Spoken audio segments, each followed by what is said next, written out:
परमात्मा कैसे हैं, उनके स्वरूप का बहुत सुंदर यहाँ निरूपण है। ये जानना इसलिए जरूरी है क्योंकि जब हम जानेंगे परमात्मा के शुद्ध स्वरूप को, तभी हम उनको प्राप्त कर पाएंगे और उनको अपने भीतर अनुभव कर पाएंगे। वो कहीं दूर नहीं है, हमारे बहुत बहुत बहुत पास है। बहुत सुंदर भाव है।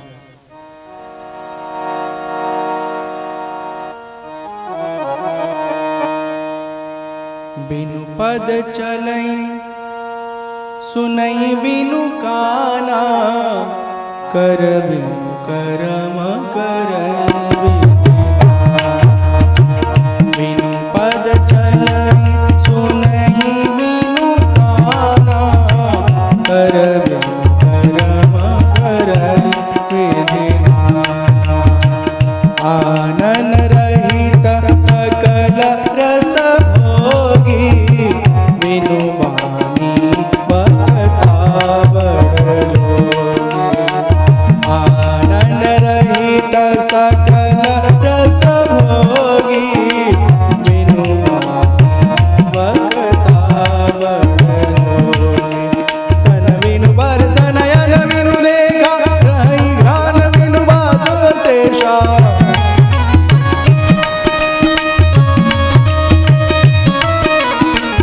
सब भांति अलौकिक करनी, महिमा जा सुजाई रही बरनी।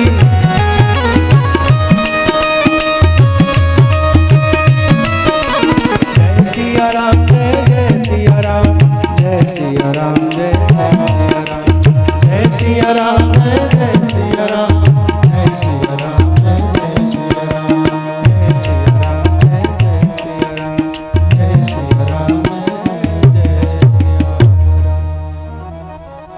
वो परमात्मा बिना पद के ही सब जगह पहुंच जाते हैं। जहां जो भक्त उनको याद करते हैं, प्रभु वहां तुरंत प्रकट हो जाते हैं। उनके पास कर नहीं है, हाथ नहीं हमारी आपकी तरह, फिर भी सब कुछ करते रहते हैं।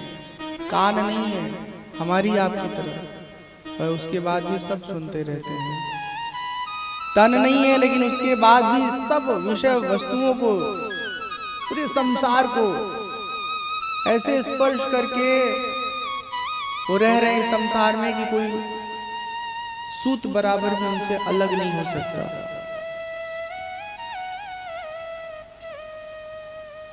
उनके पास घ्राण नहीं है लेकिन सब सुगंधों का वो सेवन करते हैं। उनकी लीला अलौकिक है, सामान्य आंखों से बुद्धि से हमारे पकड़ में उनका व्यवहार नहीं आएगा। जहीं गावहीं वेद बुध, जाहि धरहि मुनि ध्यान।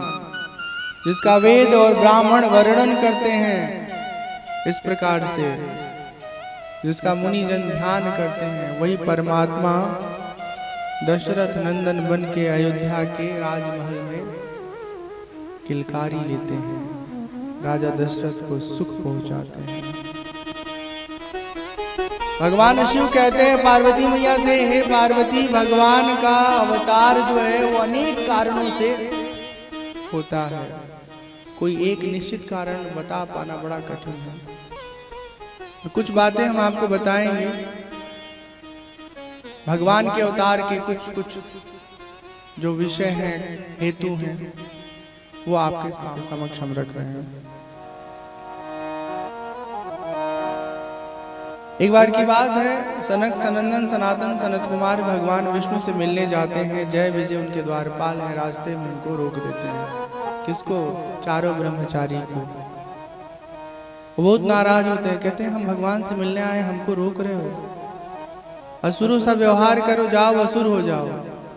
जय विजय सनक सनंदन सनातन सनत कुमार के श्राप से असुर योनि को प्राप्त हो जाते हैं।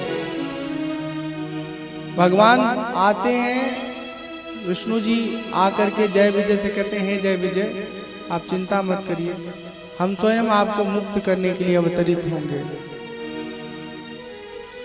फिर रावण के परिवार में त्रेता काल में रावण और कुंभकर्ण के रूप में जय विजय जन्म लेते हैं। एक बार की बात है, कश्यप अदिति बहुत घनघोर तप करते हैं। भगवान प्रसन्न होते, कहते हैं चाहिए क्या आपको? दोनों कहते हैं हमें आपसा पुत्र चाहिए। भगवान कहते हैं हमारे जैसा कोई और तो है नहीं, क्योंकि आपने बहुत बहुत उत्तम कोटि की तपस्या की है, इसलिए हम स्वयं प्रसन्न होकर आपके पुत्र के रूप में जन्म लेंगे। दो कारण हो गया। एक कारण और भगवान शिव बताते हैं, नारद जी का दिया हुआ श्राप।